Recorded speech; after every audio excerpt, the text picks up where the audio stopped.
My adoptive parents planned to harvest my womb, so I left them with empty cribs.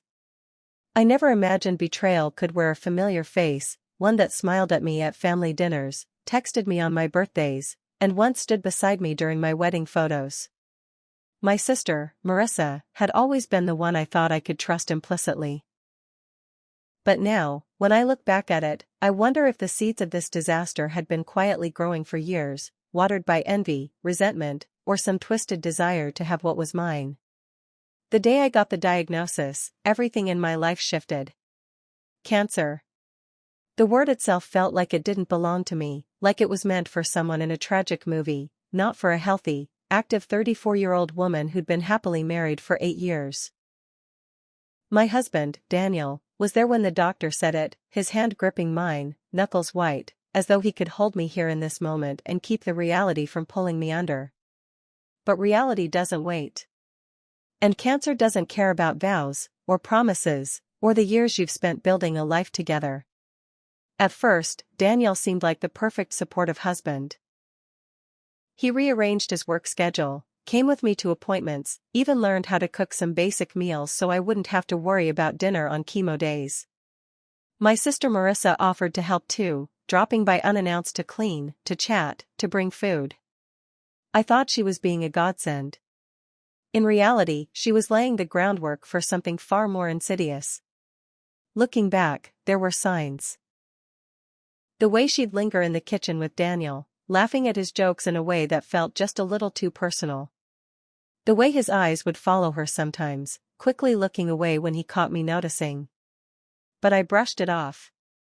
I was sick, tired, emotional. I didn't want to believe my own family could be capable of that. Then came the night that broke me. I had been admitted to the hospital for an overnight observation after a particularly bad reaction to treatment. Daniel promised he'd stay with me, but later said he had to run home to get some things and would be back. Hours passed. He didn't return. My phone calls went unanswered. The next morning, when I finally came home, I walked into a scene that still makes me physically ill to remember. My husband in our bed, tangled up with my sister. The room spun. I couldn't breathe. For a moment, I wasn't even sure if this was reality or some fever-induced nightmare. But the smug, unapologetic look on Marissa's face told me everything. Daniel scrambled for words, excuses, lies, anything to soften the blow, but I didn't hear them. My ears were ringing too loudly with the truth. The truth that while I was fighting for my life, the two people I loved most had been sneaking around behind my back. I didn't scream. I didn't cry. I simply turned around, walked out, and closed the door. That was the moment I decided I would not be their victim. I didn't even realize I was holding my breath until the room felt like it was spinning. My mother sat across from me, her expression unreadable. She always had this way of masking her emotions. Years of being the pillar of the family had taught her how to hide the storm underneath. But I knew her well enough to recognize the subtle signs. The slight twitch in her jaw, the faint narrowing of her eyes, the way her hands remained perfectly still on her lap, as though any movement would betray what she was feeling. "Claire," she finally said, her voice calm but with an edge sharp enough to cut through glass, "you need to understand that people reveal themselves in the smallest ways. Sometimes, you don't need a confession, you just have to look at the way they act when they think no one's watching." I nodded, my throat dry. I didn't have to ask who she was talking about. We both knew. From the moment I saw the change in my husband, I'd told myself it was temporary, a rough patch, a stressful period at work, maybe even a midlife crisis. But the evidence kept piling up, and no matter how much I wanted to deny it, the truth was starting to speak louder than my excuses. The late nights. The sudden interest in hanging out with friends I'd never met. The secretive texting, the quick way he'd flip his phone face down whenever I entered the room. And then there was Lisa.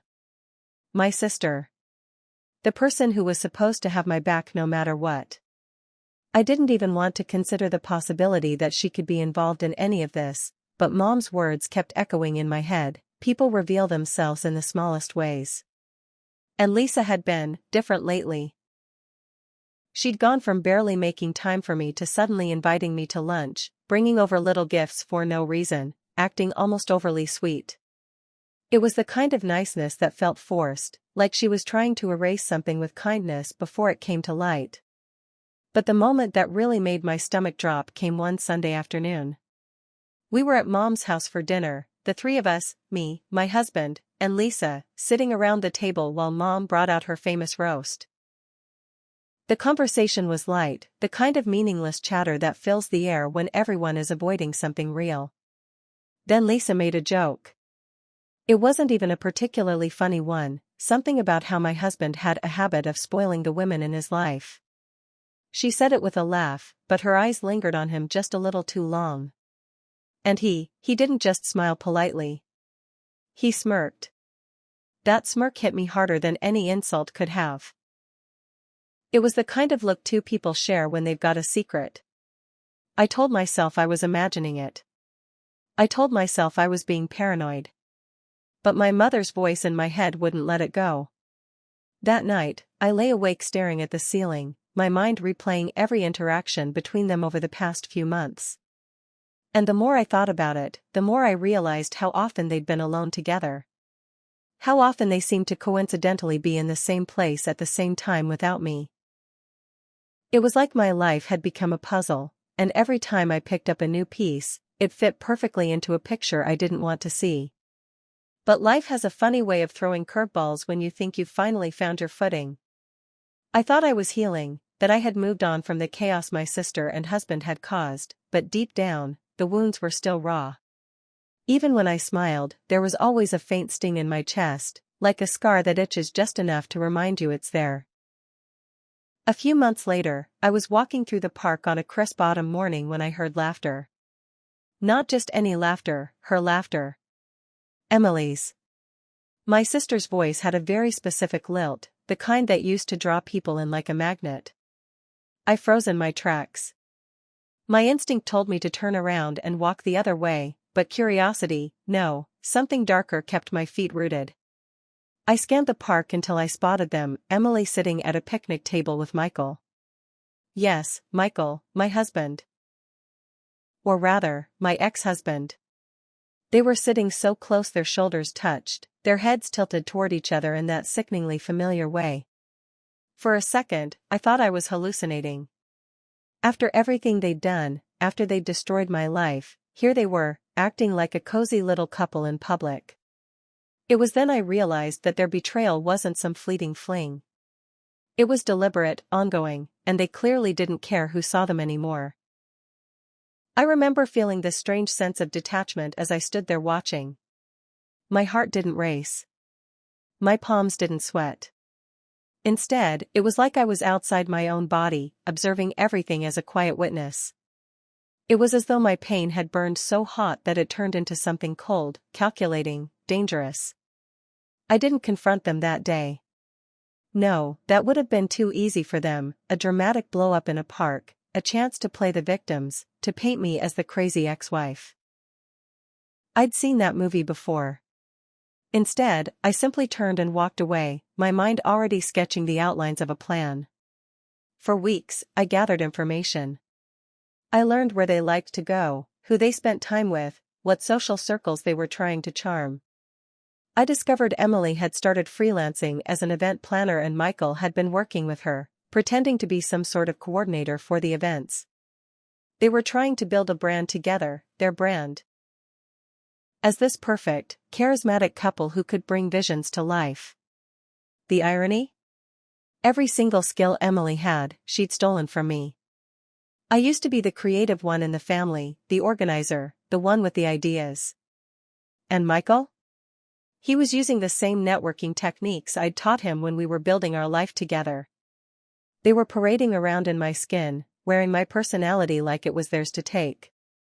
And that's when I decided I wasn't just going to expose them. I was going to dismantle them. Piece by piece. Publicly. The weeks that followed were a strange mix of quiet victories and simmering tensions. At work, my focus sharpened. Without my sister's constant meddling and drama hanging over me, I could actually think clearly again. But at home, the echoes of the betrayal lingered like ghosts in the corners of every room. Sometimes I'd pass a mirror and catch myself looking older than I remembered. Not in a bad way. More like someone who'd been through fire and come out on the other side, singed but standing. My sister, on the other hand, was unraveling faster than anyone could have predicted. Rumors started to swirl, subtle at first. She'd been overspending, taking out loans, and leaning heavily on the illusion of wealth she'd built from copying my life. Her friends noticed cracks in her perfect facade, and one by one, they started disappearing. Then came the night she showed up at my doorstep. It was raining hard, the kind of downpour that feels like the sky is angry at the world. I almost didn't open the door when I saw her through the peephole, soaked, shivering, mascara streaking down her cheeks. "Please, just hear me out," she said, voice trembling. Against my better judgment, I let her in. She collapsed onto the couch, hugging herself like she was holding her ribs together. Between sobs, she spilled everything. How she'd lost almost everything she owned, how her marriage had fallen apart, and how she was barely keeping her head above water. "I didn't mean for it to get this bad," she whispered. I wanted to be you. People love you. You have everything. And I thought if I could be even half of what you are, I'd finally feel enough." Her words were raw, stripped of the smugness she used to wear like armor. For a moment, I saw her as she'd been when we were little. Clutching my hand on the first day of school, terrified but trying to be brave. But then I remembered the way she'd smiled when she showed off the designer version of my dress, the way she'd smirked when she outbid me for my dream apartment, the way she'd whispered poison into people's ears to make me seem smaller so she could stand taller. "I can't fix this for you," I said quietly. "You made choices. And those choices have consequences." Her face fell, and for a second I thought she might lash out like she used to. But instead, she just nodded, stood up, and walked to the door without another word. That was the last time I saw her for months.